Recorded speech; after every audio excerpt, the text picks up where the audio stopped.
अल्लाह रब्बुल आलमीन ने मुसलमानों को, मोमिनों को हुक्म दिया है, या अय्युहल्लज़ीना आमनू इज्तनिबू कसीरम मिनज़्ज़न्न इन्न बअज़-ज़न्नि इस्म, कि बहुत सारे गुमान से बचो, क्योंकि बाज़ गुमान गुनाह होता है।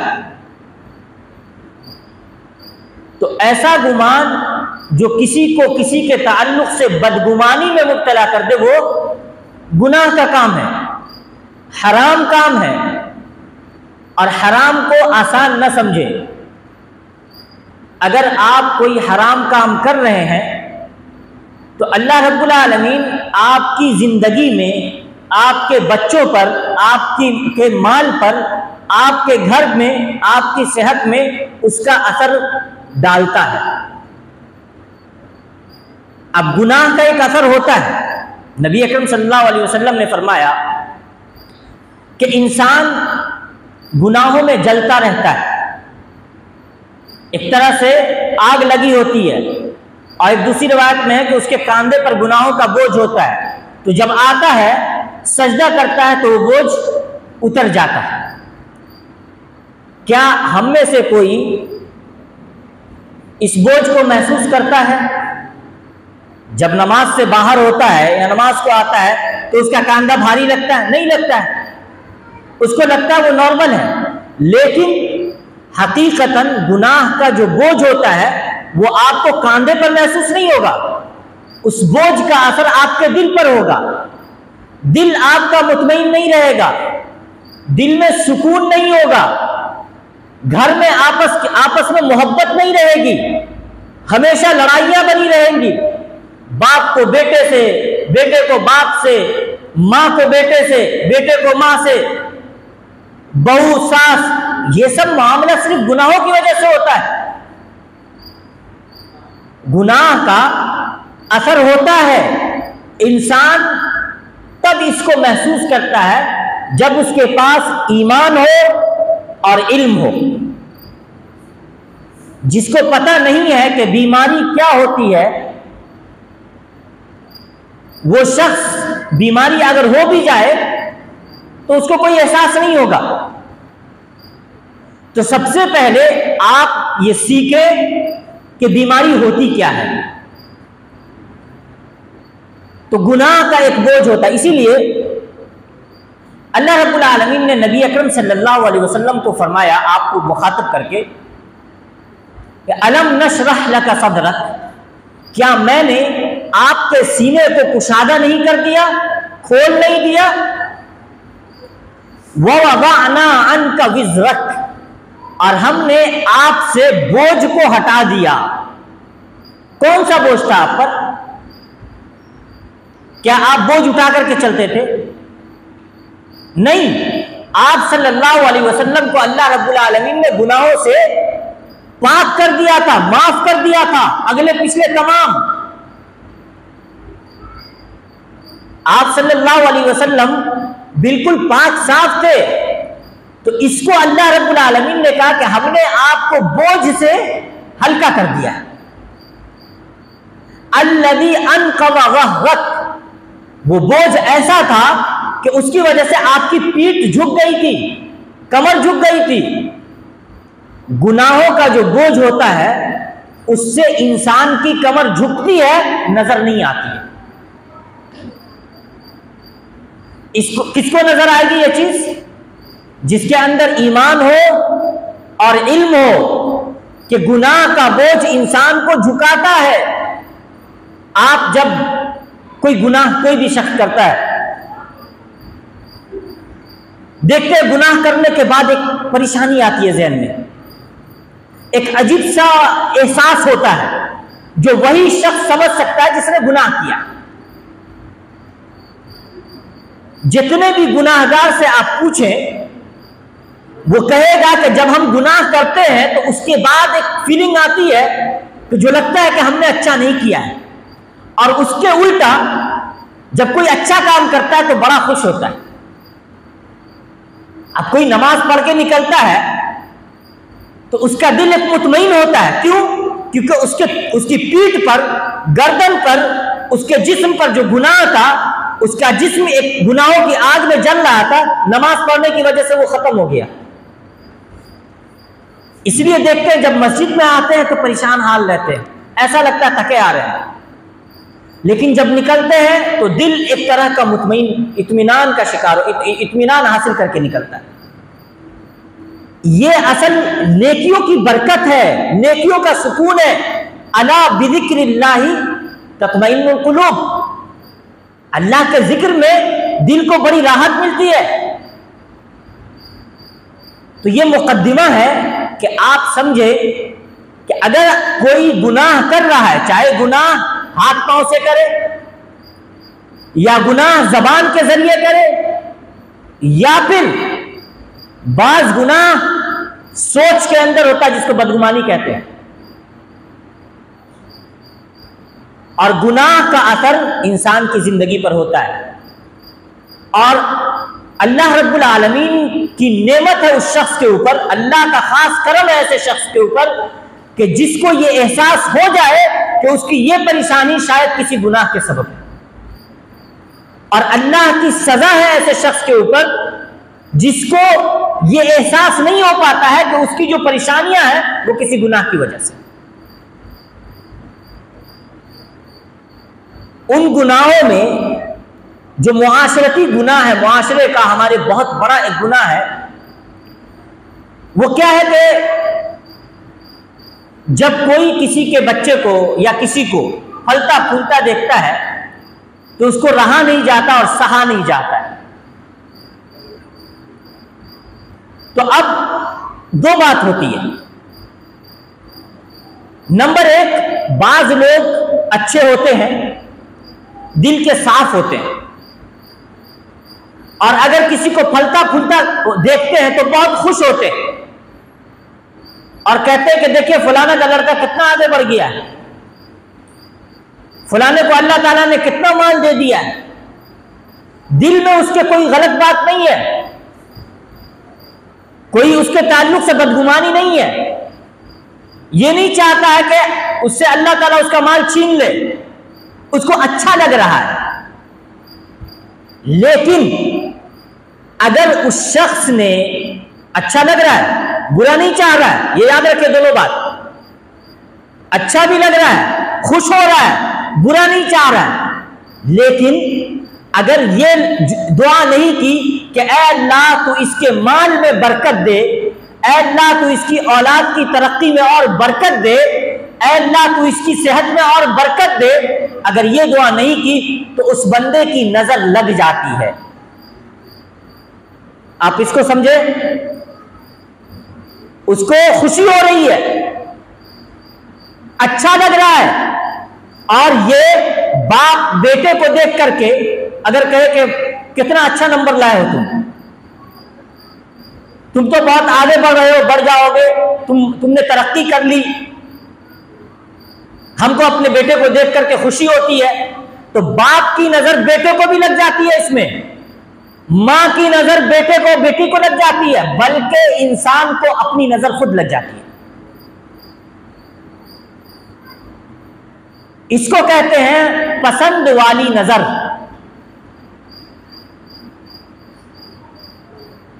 और इससे बचने का क्या तरीका है?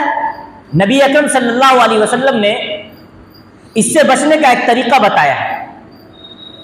कहा कि जब तुम में से कोई शख्स अपने भाई के अंदर कोई ऐसी खूबी देखे जिसको वो पसंद करता है, तो उसके लिए बरकत की दुआ करे। कैसे? कि ऐ अल्लाह तू इसकी सेहत में मजीद बरकत दे, ऐ अल्लाह तू इसके माल को और इजाफा फरमा।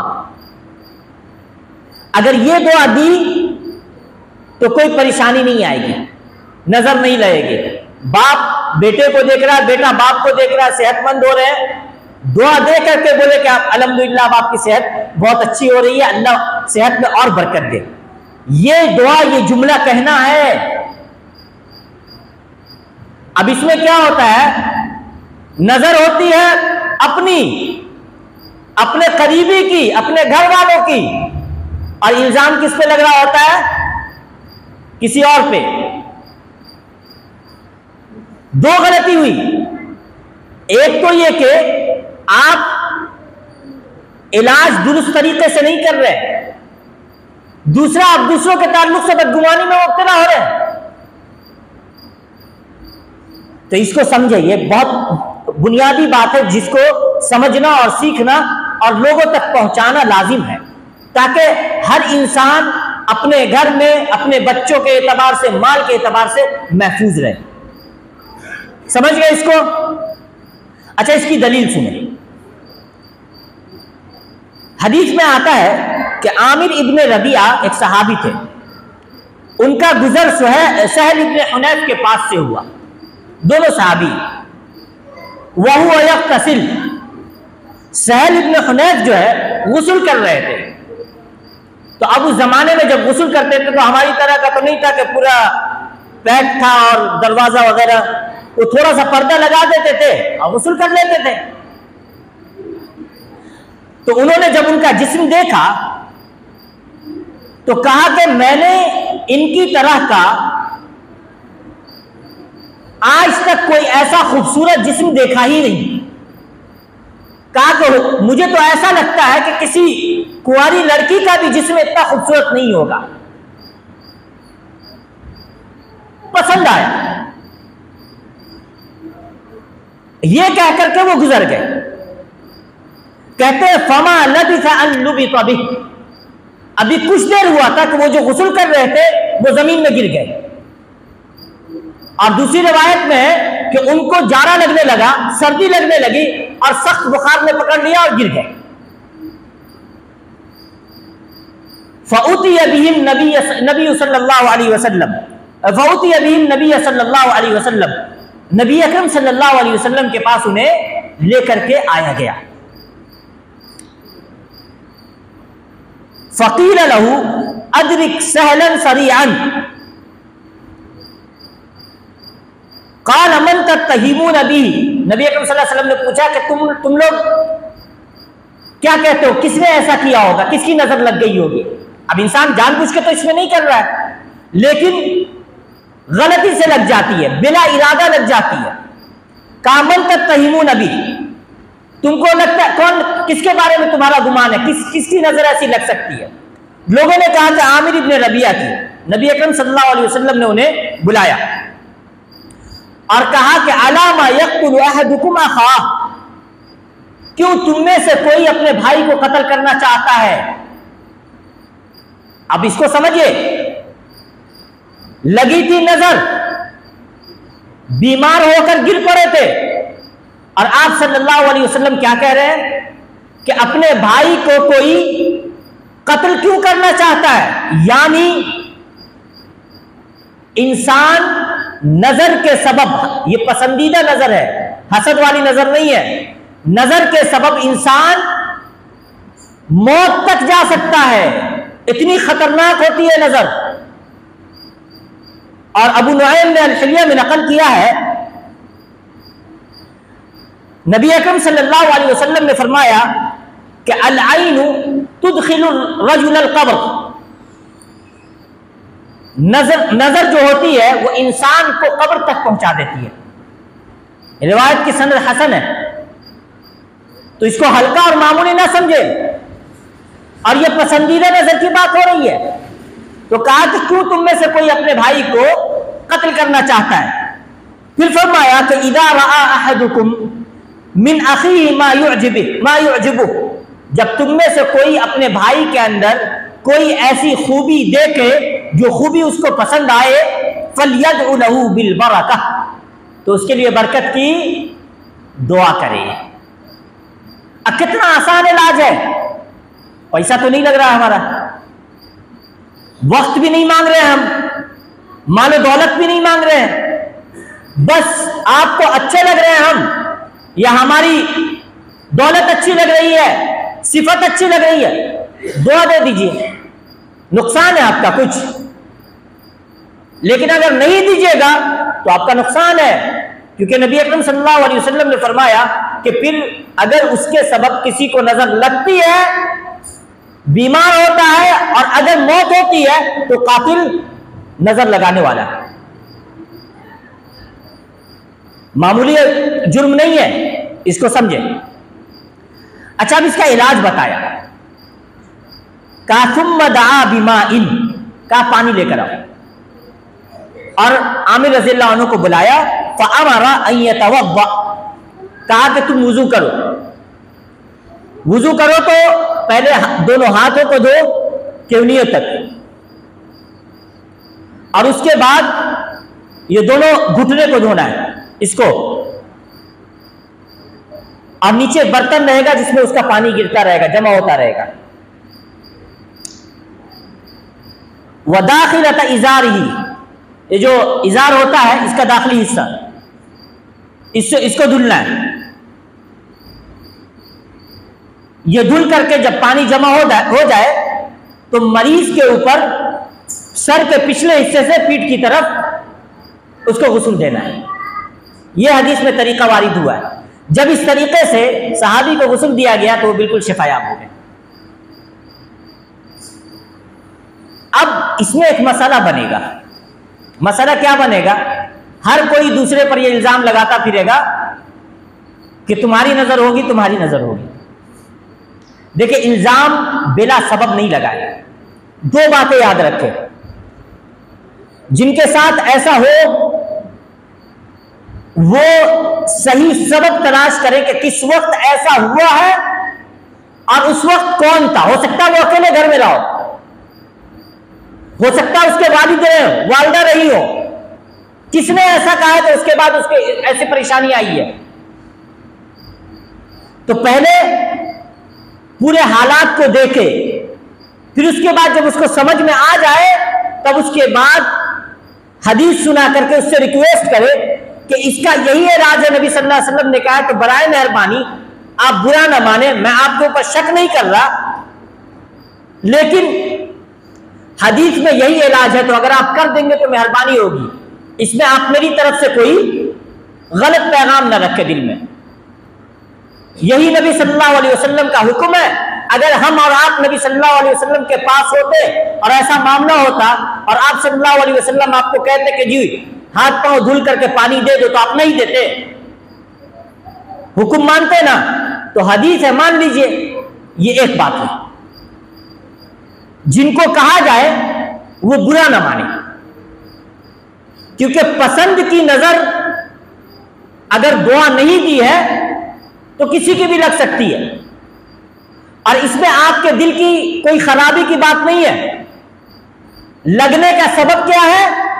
दुआ का न देना, दिल का खराब होना नहीं। क्या आप हमारे लिए खराबी चाह रहे हैं? दिल में आपके हमारे ताल्लुक से कोई कीड़ा कपट है? ऐसा कुछ नहीं है। सामने वाले को यह समझना होगा कि दिल में कीना की इससे दलील नहीं निकलती है, बल्कि इसका सबब सिर्फ और सिर्फ यह है कि आपने कहा बहुत अच्छे हैं लेकिन दुआ नहीं दिया।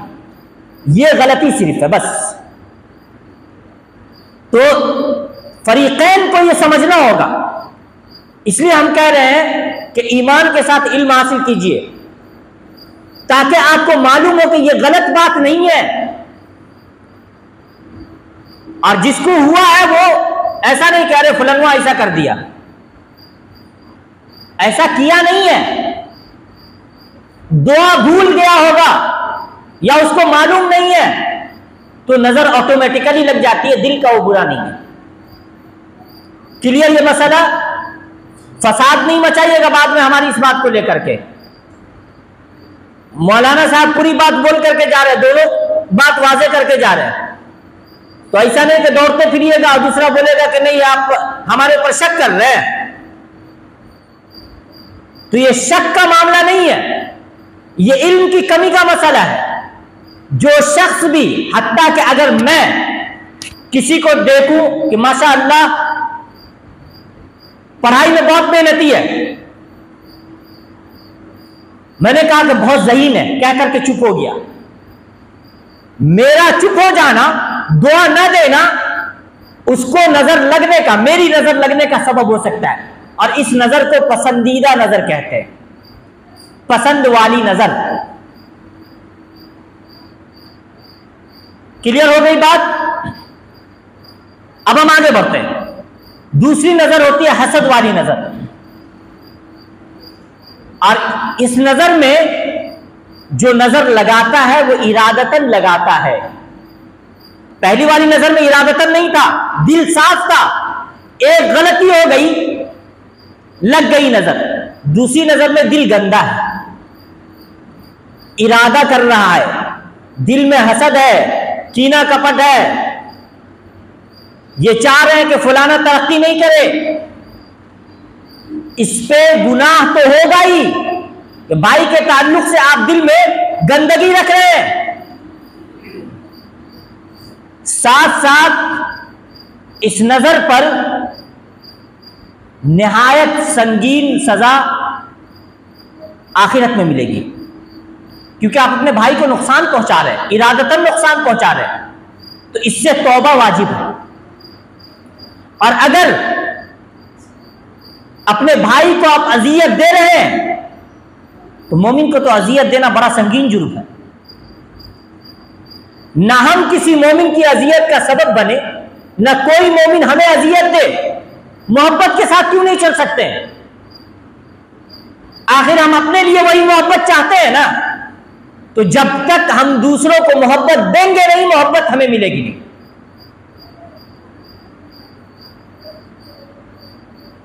तो हसद वाली नजर, उसमें गुनाह भी है, आखिरत में अजाब भी हो सकता है, दिल के गंदे होने की दलील है। अब पसंद वाली नजर में गुनाह का मामला नहीं है, अलबत्ता इंसान गलती कर रहा है, उसको दुआ दे देना चाहिए। फर्क समझ में आ गया, इलाज समझ में आ गया। अब आगे बढ़ते हैं। दूसरी चीज जो हमारे मुआशरे में जो इससे ज्यादा खतरनाक है, जादू टोना। और जादू तो अब ऐसा फैल चुका है मुआशरे में कि अल्लाह की पनाह मांगिए कि बसा औकात समझ में नहीं आता है कि क्या ये लोग हकीकतन मुसलमान भी हैं। फिर जब बहुत सोचते हैं तो ये लगता है कि शायद इनको दीन का इल्म ना हो। अल्लाह रब्बुल आलमीन ने इसके ताल्लुक से कहा, वलक़द अलिमू लमन इश्तराहु मा लहू फिल आखिरति मिन खलाक़।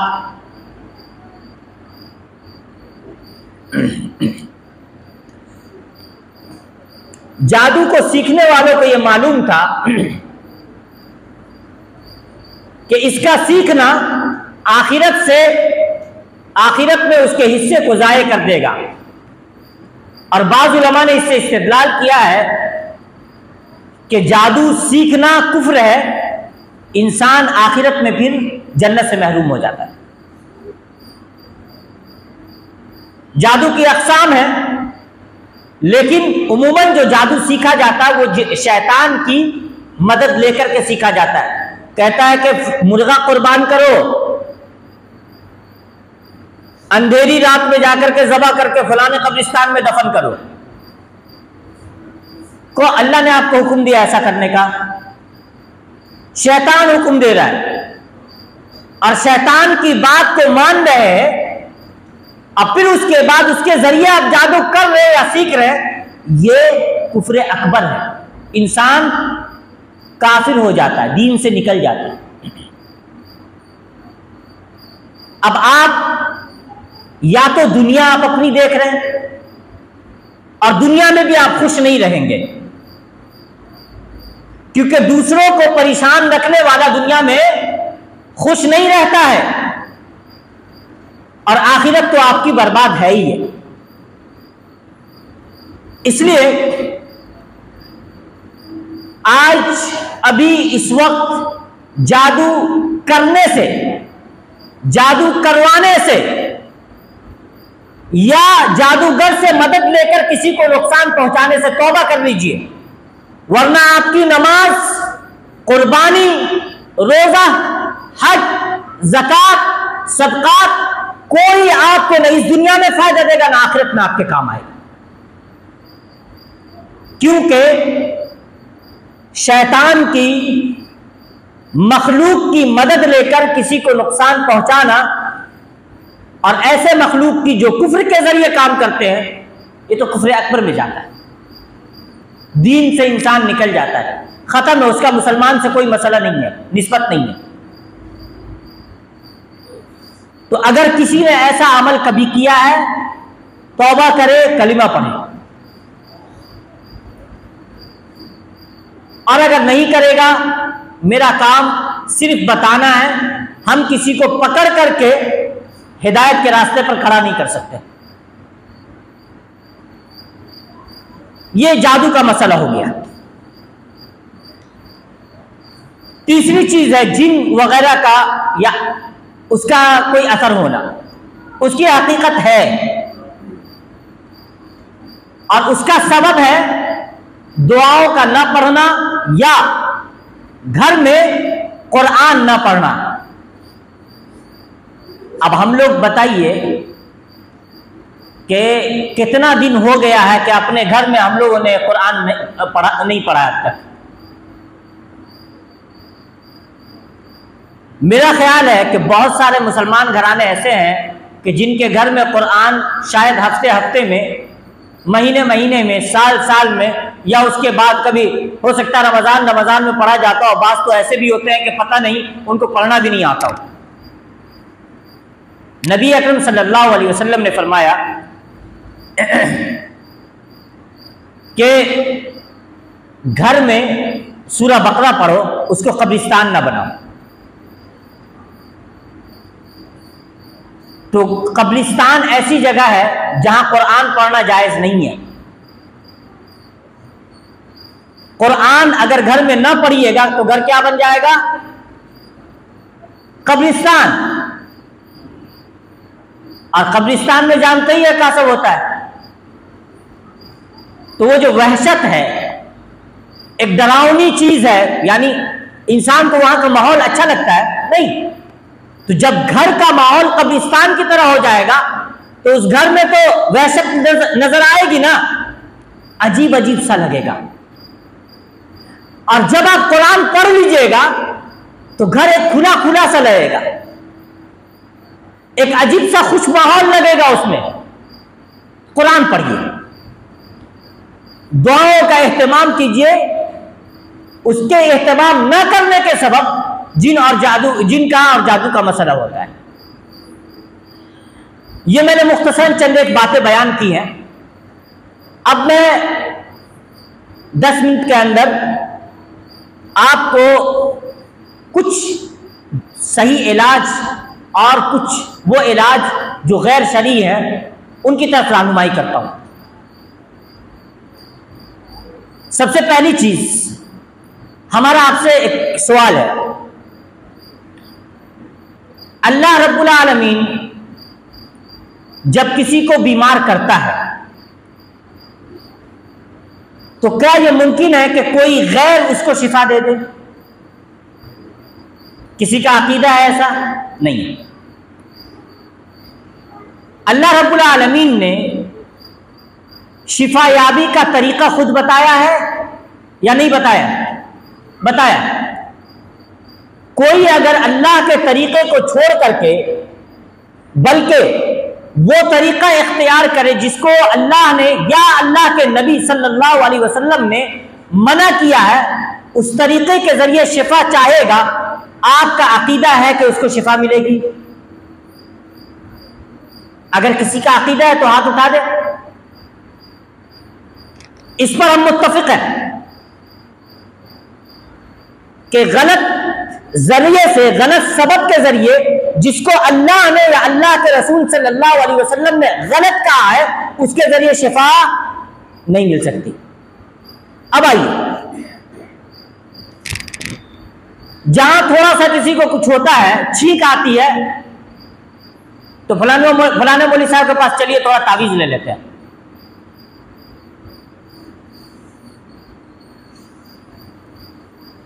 अब आप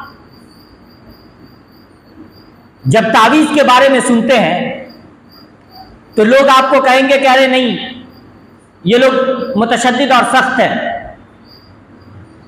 ठीक है, हम मुतशद्दिद और सख्त हैं। हम आपके सामने हदीस पढ़ के सुनाते हैं।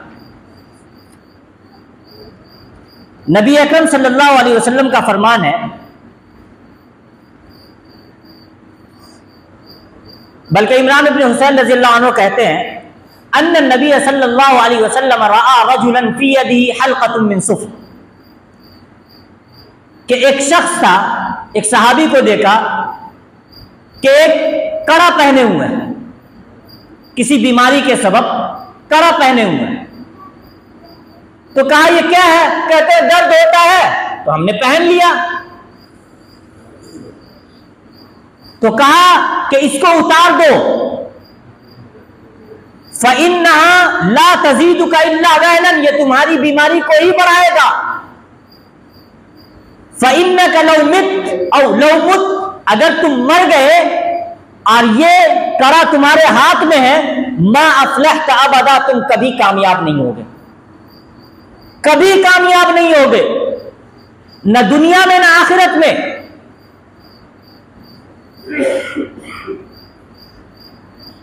और एक दूसरी हदीस है कि नबी अकरम सल्लल्लाहु अलैहि वसल्लम के पास 9 सहाबी आए। मुसनद अहमद की हदीस है, 10 सहाबी आए या एक जमात आई बड़ी। आप सल्लल्लाहु अलैहि वसल्लम से उन लोगों ने बैत करना चाहा, आपने 9 से बैत ली और एक को छोड़ दिया। तो लोगों ने कहा कि अल्लाह के रसूल सल्लल्लाहु अलैहि वसल्लम, बायअत तिसअतन व तरकत हादा, आपने 9 से तो बैत ले ली, इसको क्यों छोड़ दिया? नबी अकरम सल्लल्लाहु अलैहि वसल्लम ने फरमाया कि इन्ना अलैहि तमीमा, इसकी गर्दन में तावीज है। मुसनद अहमद की हदीस है। उस सहाबी ने जब सुना तो आज लोगों की तरह ये नहीं कहा अरे नहीं कुरान से हम कुरान लिख करके लगाए हुए तावीज, ये नहीं कहा, ये एतराज नहीं किया आप सल्लल्लाहु अलैहि वसल्लम से कि इसमें तो सूरह फातिहा लिखा हुआ है, अरे इसमें सूरह फलक सूरह नास लिख करके रखा हुआ है। अगर जायज होती वो तावीज तो बोलते ना, और अगर जायज होती वो तावीज तो आप सल्लल्लाहु अलैहि वसल्लम पहले पूछते कि ये कुरान से है या कुरान के अलावा से है। सब हराम थी, आपने सब पे एक ही फतवा लगाया, कहा मन अल्लक़ तमीमतन फ़क़द अशरक, जिसने तमीमतन, और अरबी जानने वाले जानते हैं कि जब अरबी में कॉमन नाउन आता है, नकिरा आता है, तो उसका माना होता है किसी भी किस्म की तावीज, छोटी हो बड़ी हो, एक लफ्ज लिखा हो या कुछ 10 लफ्ज लिखे हो, कुरान की हो गैर कुरान की हो, कोई भी तावीज कहा जाए, कहा मन अल्लक़ तमीमतन, कोई भी तावीज लटकाई उसने शिर्क किया। आपने फर्क किया कि कुरान की तावीज लटकाए तो जायज है, सवाब का काम है, जन्नत में जाने का जरिया है, और कुरान से के अलावा से हो तो नहीं, वो हराम है। अगर ये 2 किस्म होती तो आप सल्लल्लाहु अलैहि वसल्लम बयान कर देते ना।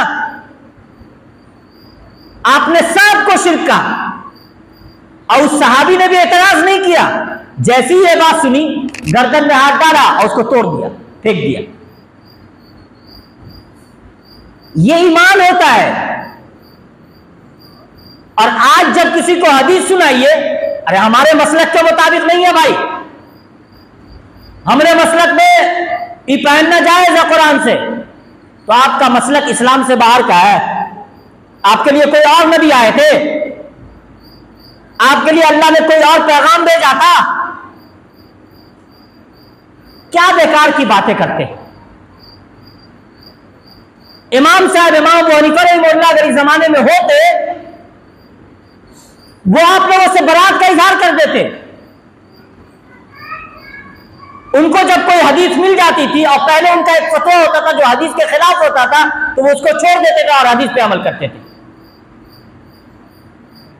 और आप है कि नहीं नहीं हम हदीस पे अमल नहीं करें, खाली इमाम साहब के कौल को मानेंगे। थोड़ा सा पढ़ लीजिए इब्न आबिदीन की रद्दुल मुख्तार के हाशिया पर मुकद्दमा पढ़ लीजिए, या दीगर जो अहनाफ के उलमा ने लिखा है, इमाम साहब के अक़वाल नकल किया है कि हदीसी मेरा मजहब होता है, हदीसी लो, पढ़ लीजिए, उनको समझ में आ जाएगा। तो ये जो तावीलात है, तावीलात गैर मकबूल है।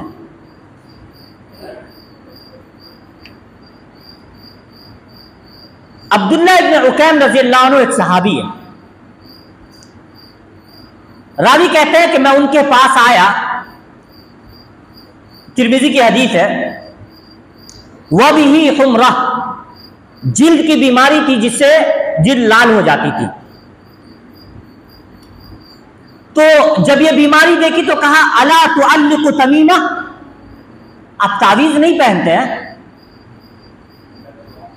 उस जमाने में कहा आप तावीज नहीं पहनते हैं? साहबी का जवाब देखिए, कहते हैं कि नऊज़ु बिल्लाहि मिन ज़ालिक, मैं अल्लाह से पनाह चाहता हूं कि मैं तावीज पहनूं। ये नहीं कहा कि मैं अल्लाह से पनाह चाहता हूं कि कुरान के अलावा कोई और दूसरी तावीज पहनूं, नहीं कहा, बल्कि किसी भी किस्म की तावीज पहनूं। और एक रिवायत में यह लफ्ज है कि अल-मौत अक़रबु मिन ज़ालिक, अरे मौत तावीज पहनने से बेहतर है। क्यों? क्योंकि इंसान पुख्ता मुवहिद होकर के मरे, यह बेहतर है कि उसके अमल में, उसके अकीदे में शिर्क हो।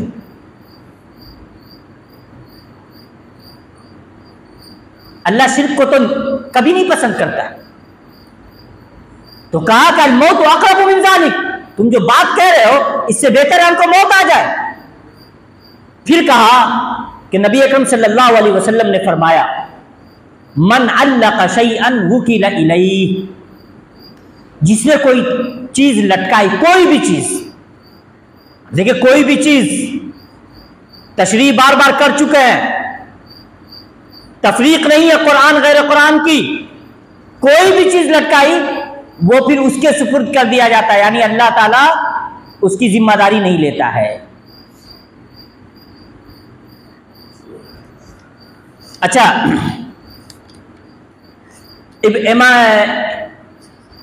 इब्राहिम रहमहुल्लाह एक ताबई हैं, कहते हैं, ताबई हैं, कहते हैं कि कानू यकरहून तमाइम कुल्लहा मिनल कुरान व गैरिल कुरान, सहाबा किराम तमाम किस्म की तावीज़ात को हराम समझते थे।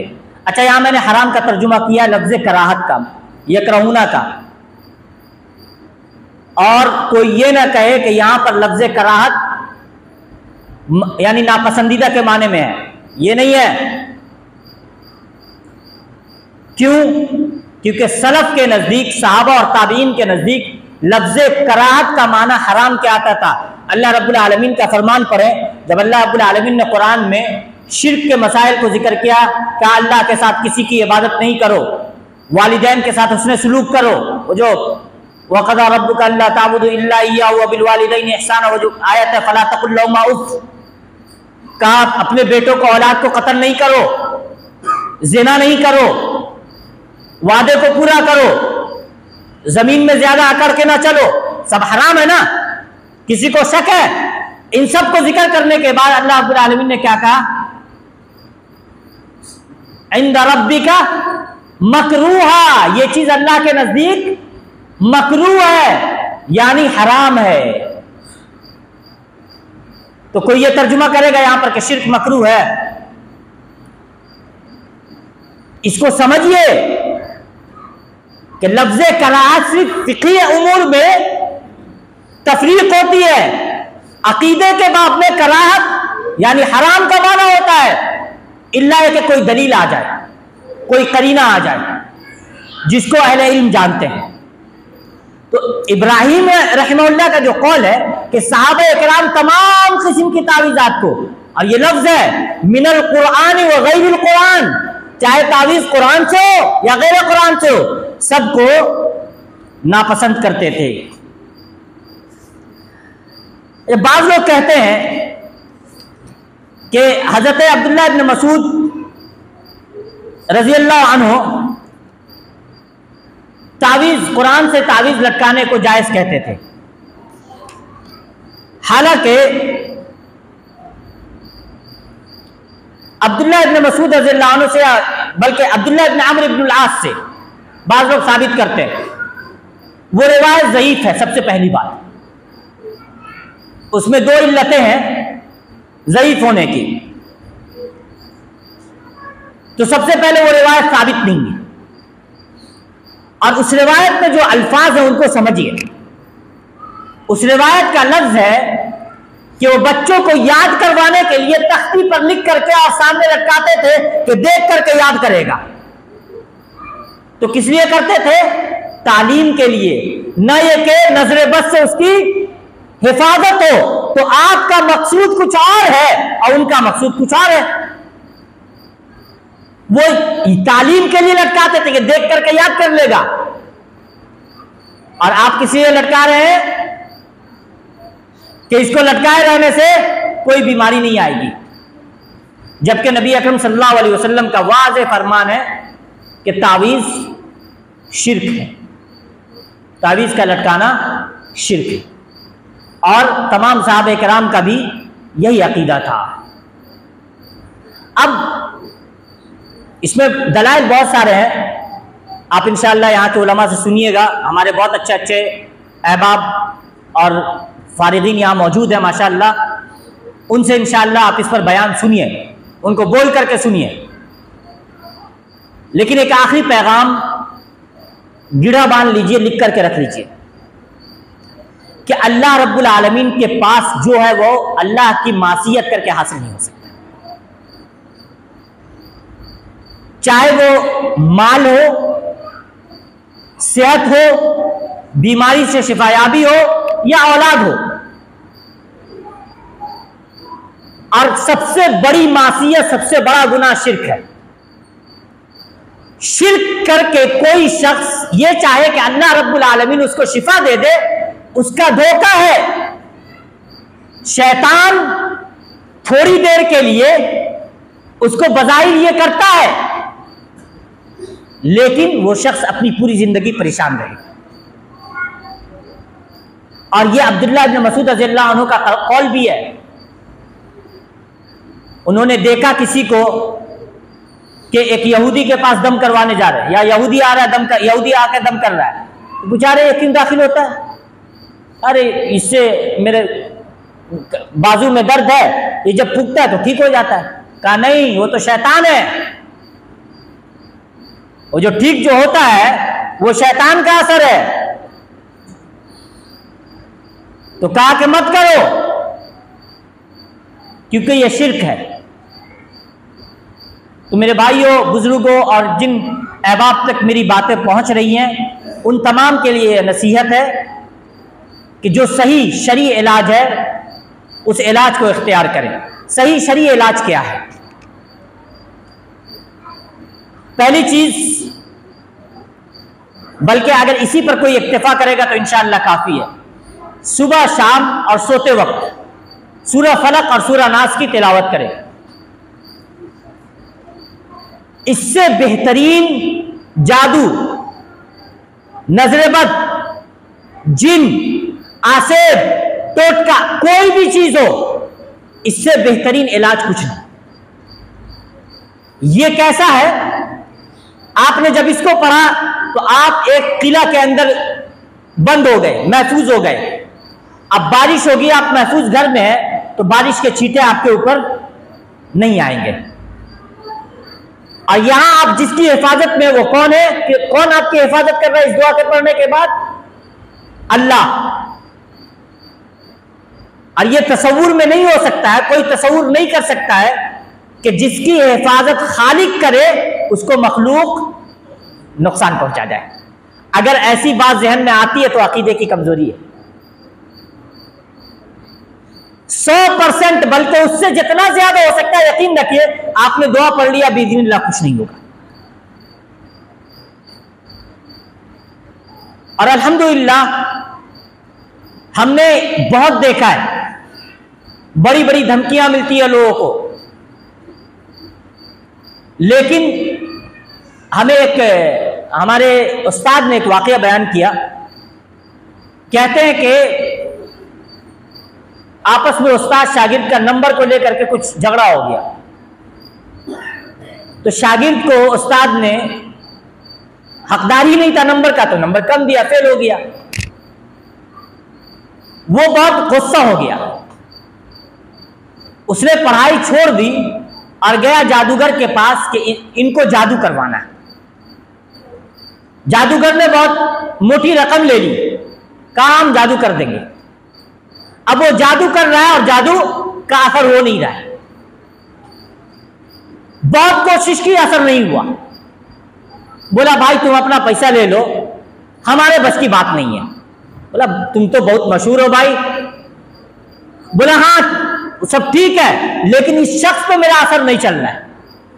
कहते हैं कोई 20-22 साल के अरसे के बाद वो लड़का अपने उस उस्ताद से मुलाकात किया, देखा कहीं, तो जाकर के सलाम उलाम किया, माफी मांगा और कहा कि देखिए हम ऐसा ऐसा आपके साथ किए थे, जादू करवाने का सोचे थे, लेकिन जादूगर को जब हम पैसा दे दिए, जादू करता था, आप पे असर नहीं होता था, तो ऐसा क्या करते थे आप?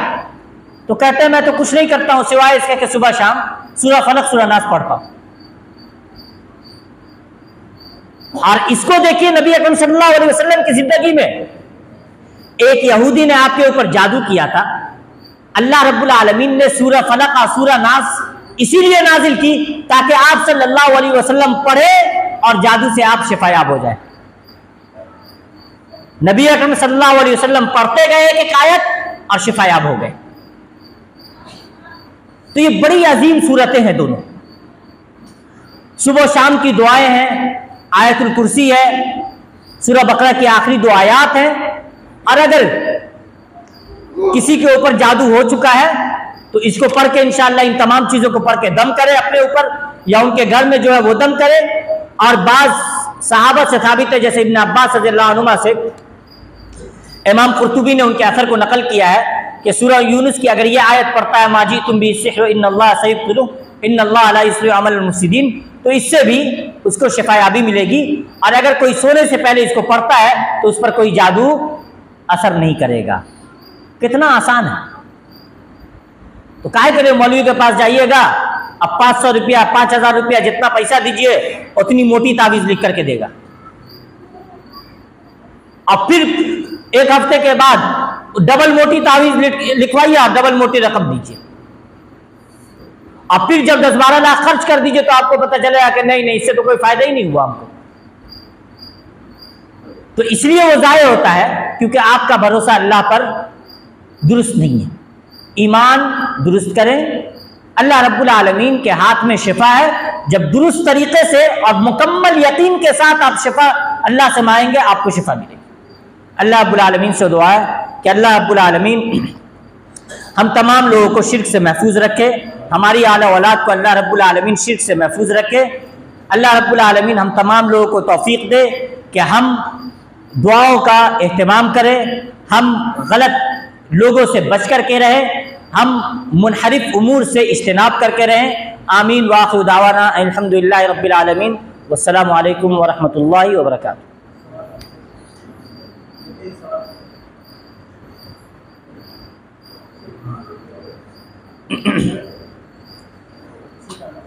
देखिए अगर जवाब बनेगा तो बताएंगे। कुछ ऐसे लोग हैं जिनको का असर हो जाता है, वो गायों के पास जाते हैं घरवाले के, और उनको चले जाते हैं और वो ये भी दे देते हैं कि पनीर और गाय चूहे दूध, इसके बारे में क्या है? कुरान के अंदर तो और इंसान का फैसला है, लेकिन पनीर दूध यहाँ तक के मौलवियों के पास जाते हैं, वो भी कहते हैं कि इसके पास बहुत लोग से कहीं बनी है या डाई लगी हुई है, इस तरह की हकीकत है। अगर ये सब अल्फाज हैं जो जिन वगैरह पे बोले जाते हैं तब तो ठीक है। अगर ये एक अल्फाज हैं, जैसे जिन को हम शैतान भी कह लेते हैं, जिन्हीं की किस्म में से है ना शैतान, लेकिन एक अलग लक़ब है उसका। तो अगर अल्फाज अलग अलग हैं लेकिन ज़ात एक ही मुराद है जिन वगैरह की, शैतान की, तो उसका वजूद है। लेकिन अगर ख्याली चीज है कि भूत जिन्नात के अलावा कुछ और होता है तो उसका ऐसा कोई सबूत नहीं है। लेकिन अगर किसी के ऊपर कुछ असर है तो यकीनन इन्हीं उमूर का होता है जिनका हमने जिक्र किया है। अब जो आपने डाइन वगैरह जिक्र किया है वो जादूगरनी की एक किस्म, लक़ब, एक उसका एक नाम है, एक इस्तिलाह है। और डाइन कोई तभी बनती है जब शिर्क करती है। जब तक वो गैरुल्लाह के लिए ज़बह नहीं करेगी, किसी को मारेगी नहीं, इंसान की भी जान लेती है, अल्लाह सबको महफूज रखे, तब तक वो डाइन नहीं बन सकती है। और ये शिर्क अकबर है, इंसान काफिर हो गया। और इसमें किसी काफिर तो क्या, किसी मुसलमान के पास भी तावीज़ वगैरह लेने के लिए नहीं जा सकते। जैसा कि अभी बयान आया कि तावीज़ लेना शिर्क है। और मुआशरे में ये बीमारियां या इस तरह की परेशानियां बढ़ने का सबसे बड़ा सबब यही है कि इलाज का तरीका गलत है। आप अल्लाह की नाफरमानी करेंगे तो आपकी मुसीबत बढ़ती ही रहेगी।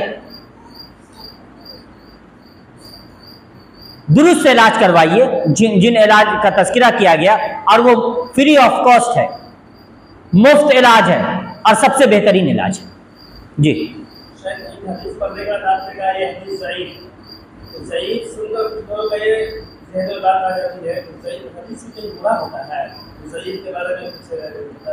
उम्मत के तमाम उलमा का इत्तेफाक है कि हदीस सही होती है और ज़ईफ़ होती है।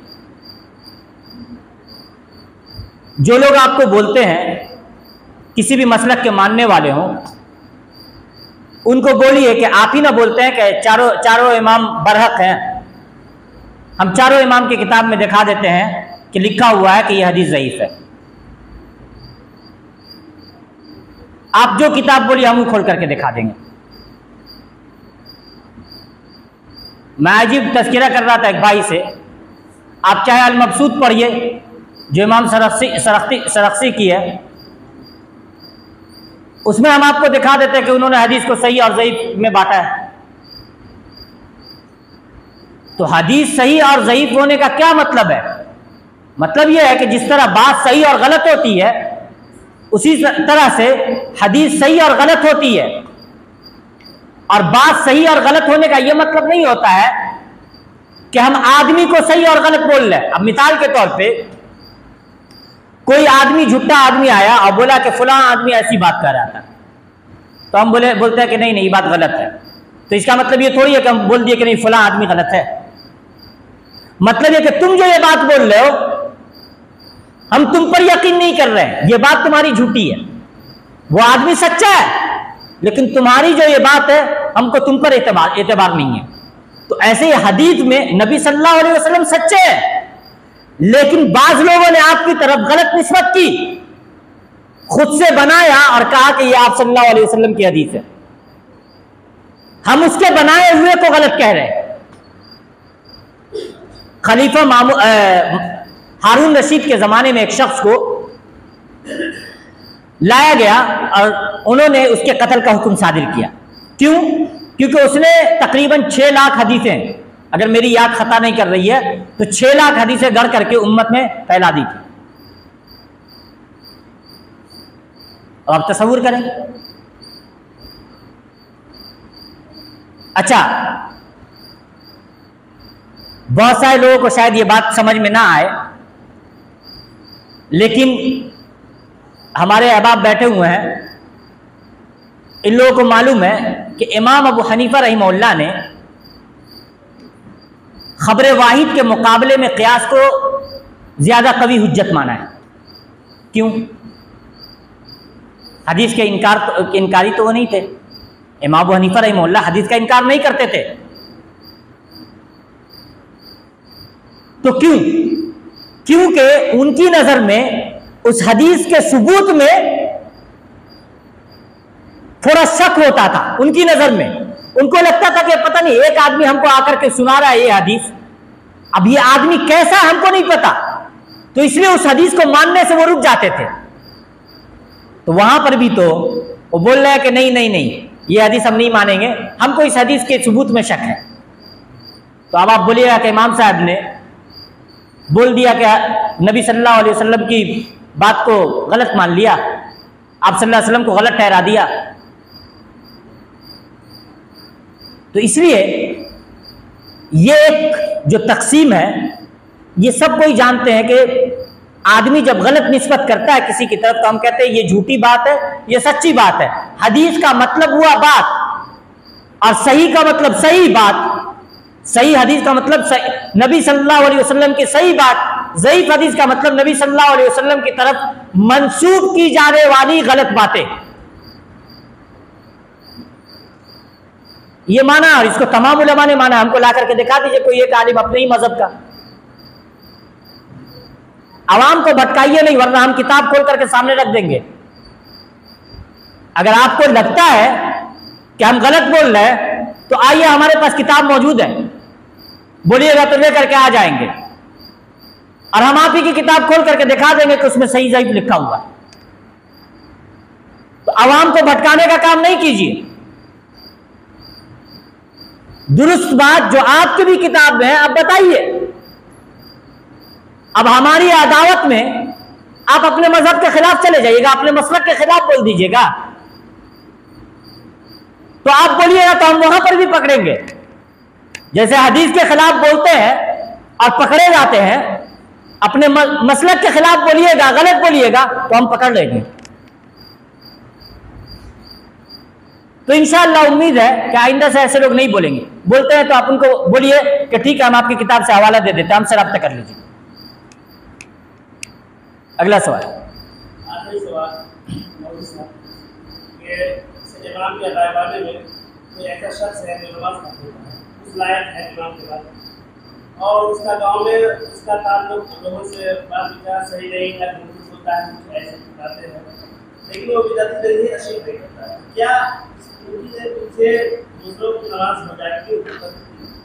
मतलब कहते हैं कि मेरा मन नहीं करता, वो झूठ बोलता है, माशरे को उसका मकाम सही नहीं होता, मेरा मन नहीं करता है।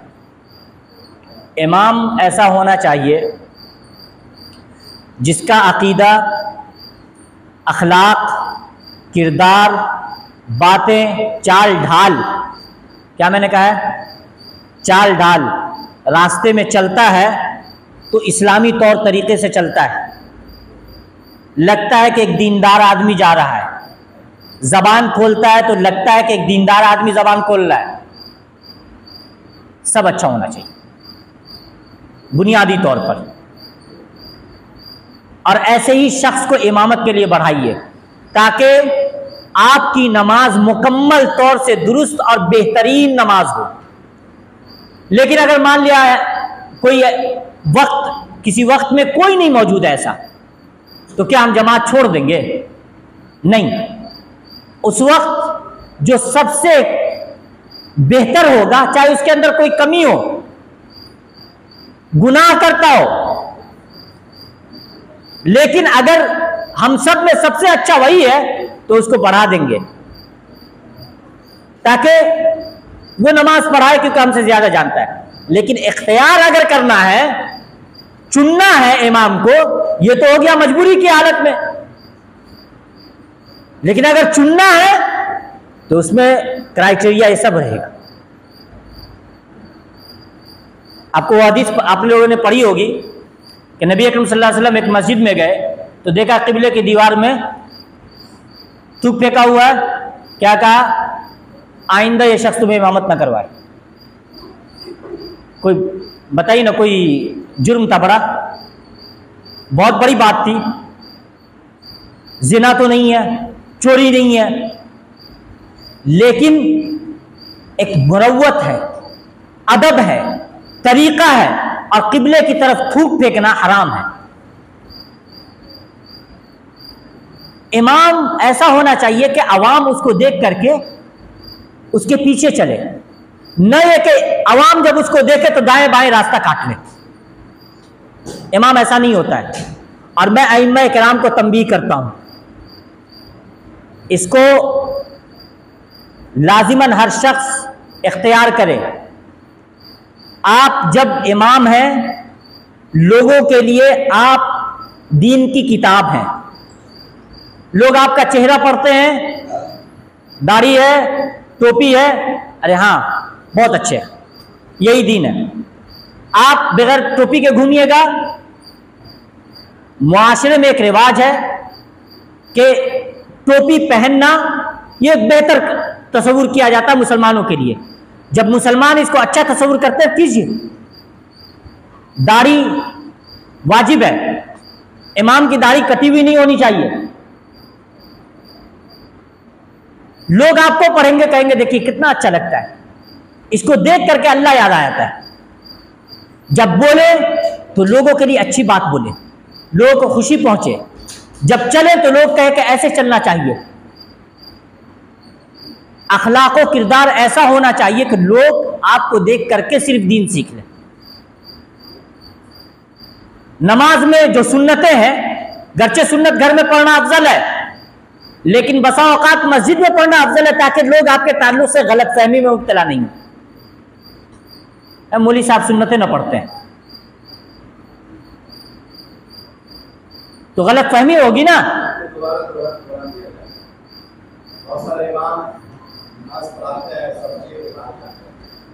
जी बहुत सारे इमाम नमाज पढ़ाते हैं सब।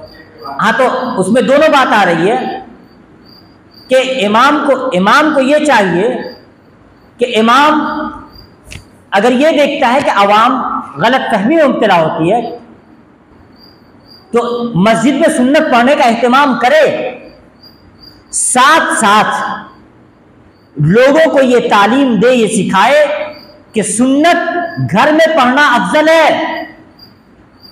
और लोगों को ये समझना होगा कि जब कोई शख्स दीन का इल्म सीखता है तो उसके अंदर अल्लाह का तकवा और अल्लाह का खौफ ज्यादा आता है।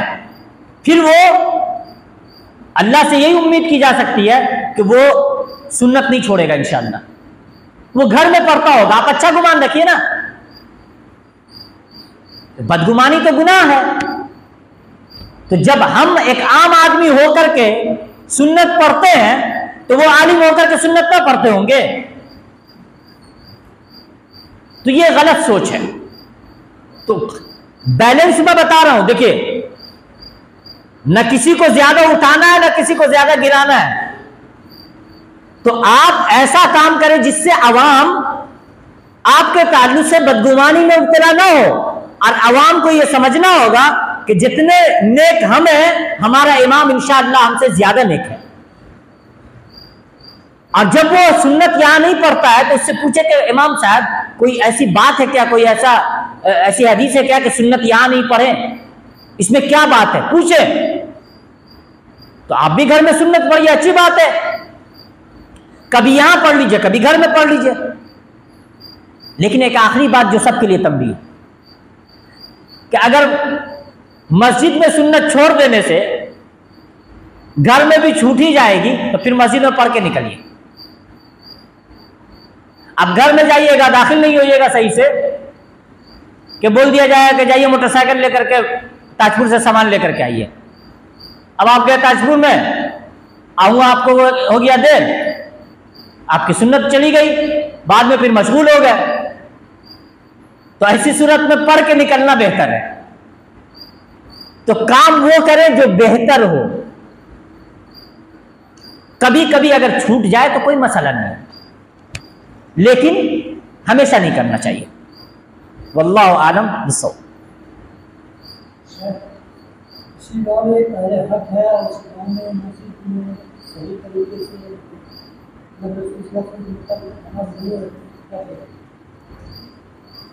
अहले हक हैं और चंद अहले हक है, और वहाँ मस्जिद में इमाम जो है अल्लाह के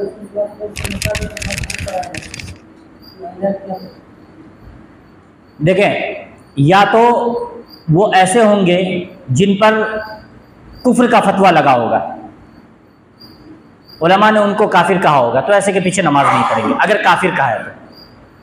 जैसे रवाफिज हैं जो अबू बकर उमर रज़ियल्लाहु अन्हुमा को काफिर कहते हैं, नौज़ुबिल्लाह, तो इनके पीछे नमाज नहीं पढ़ेंगे। लेकिन अगर ऐसे हैं कि जिनके कुफ्र का फतवा नहीं है, तो उनमें फिर हम देखेंगे कि इनकी बिदत कैसी है, वाज़े है या इनका कुफ्र बिल्कुल जो कुफरिया अमल है इनका, गरचे हुक्म नहीं लगाया गया लेकिन कुफरिया अमल करते हैं, कब्र पे सजदा करते हैं, रुकू करते हैं, गैरुल्लाह से मदद मांगते हैं, औलाद मांगते हैं, वाज़े कुफ्र वाज़े है, लेकिन कुफ्र का फतवा किसी ने नहीं लगाया। तो कुफरिया अमल होना अलग बात है और कुफ्र का हुक्म लगना अलग बात है। समझ रहे हैं इसको? कोई गलत काम कर रहा है, कुफरिया अमल कर रहा है, हम कहेंगे उसने कुफरिया अमल किया, लेकिन अभी एक स्टेप बाकी है, क्या वो काफिर हो गया? तो हमारे ये कहने से ये लाजिम नहीं आता है कि उसने कुफरिया अमल किया, इससे ये लाजिम नहीं आता है कि वो काफिर भी हो गया। ये सेकंड स्टेप है और इसके लिए बड़े उलमा ही फतवा दे सकते हैं कि वो काफिर हुआ या नहीं हुआ, लेकिन उसका अमल कुफरिया है, ये तो दलील मौजूद है। तो किसी का अमल कुफरिया होने से वो काफिर नहीं होता है जब तक कि उलमा उस पर हुक्म न लगाए। अच्छा, अगर किसी का कुफरिया अमल पे उलमा ने हुक्म नहीं लगाया है लेकिन उसका अमल कुफरिया अमल वाज़े है, तो ऐसे के पीछे नमाज नहीं पढ़ेंगे। क्यों? क्योंकि उसकी बिदत कुफरिया है। अलबत्ता अगर ऐसी बिदत है जो कुफरिया नहीं है, या बिदत कुफरिया तो है लेकिन उसमें कुछ, अब बातिल उलमा होते हैं ना, कुछ ऐसे दलाइल का कुछ ऐसा मामला उतार चढ़ाव करते हैं कि अवाम बेचारी, बल्कि बहुत सारे अच्छे पढ़े लिखे भी उन्हीं को हक समझने लगते हैं। तो ऐसी सूरत में हम उनको मुब्तदे भी नहीं कह पाएंगे, क्योंकि उनको लगता है दलील की बुनियाद पे कि वही हक है। तो अगर उनको समझाया नहीं गया है, हुज्जत कायम नहीं की गई है, तो उसके पीछे नमाज पढ़ेंगे। और अगर उलमा ने हुज्जत कायम कर दी है, समझा दिया है, दलाइल वाज़े हो गए हैं, तो फिर उसके पीछे नमाज नहीं पढ़ेंगे। यही तफसील है मसले में।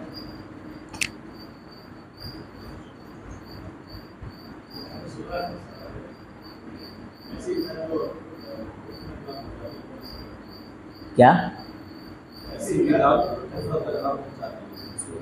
उसके? हाँ, मैंने कहा उसमें भी तफसील है।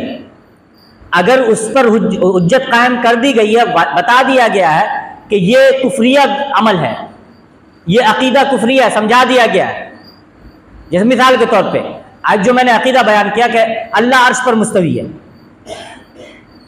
इस अकीदे में कुरान की आयात है, अहादीस है, इजमाए उम्मत है, पूरी उम्मत का इत्तेफाक है, सहाबा इकराम, ताबीन, तबे ताबीन वगैरह। लेकिन वो लोग कुछ दलाइल देते हैं, चंद एक दलाइल है ना जिनका मैं तज़किरा नहीं करूंगा, तो अवाम को, जो अवाम हमारे दलाइल को नहीं सुने होते हैं, या बहुत सारे उनके उलमा भी, तुल्लाबुल इल्म भी, उनको लगता है कि वही हक है। तो इसको कहते हैं कि तावील की बुनियाद पर कोई अकीदा रखना। तो जब तक उनको हम हुज्जत कायम ना कर दे, तब तक उनके पीछे नमाज पढ़ते रहेंगे। जिस दिन हुज्जत कायम हो गई, समझा दिया, और उसके बाद कहता है ना हम तो देवबंदी है भाई, हम हनफी हैं, हम अहले हदीस है, हम बरेलवी हैं। तो अगर हदीस के आ जाने के बाद कोई अपने आप को अहले हदीस कह करके हदीस से जान छोड़ाए, कोई अपने आप को बरेलवी कह करके हदीस से जान छोड़ाए, कोई अपने आप को देवबंदी और हनफी कह करके हदीस से जान छोड़ाए, तो फिर उस पर हुज्जत कायम हो गई है।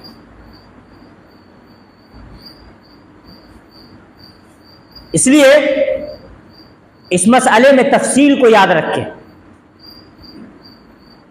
एक आखिरी नसीहत यह है कि नमाज उस मस्जिद में पढ़ने का एहतमाम करें जहां सुन्नत के मुताबिक होती है, गरचे वो 1 किलोमीटर दूर क्यों ना हो। और उस मस्जिद में पढ़ने से बचे जिसमें सुन्नत के मुताबिक नमाज नहीं होती है। लेकिन अगर आपके वहां जाने से आपकी जमात छूट जाएगी, तो फिर ऐसी मस्जिद में पढ़ सकते हैं, कोई हरज नहीं है, जब तक कि जो तफसील मैंने बताई उस तफसील के मुताबिक नमाज ना पढ़ने का हुक्म लागू हो। अब ये बात सवाल जो है बहुत सारे अहबाब को समझ में नहीं आया होगा, लेकिन आपके सवाल की वजह से मैंने जवाब दे दिया, वरना ये आम मजलिस का सवाल नहीं है। और उमूमन ऐसे सवालात आम मजलिस में करना मुनासिब नहीं होता है।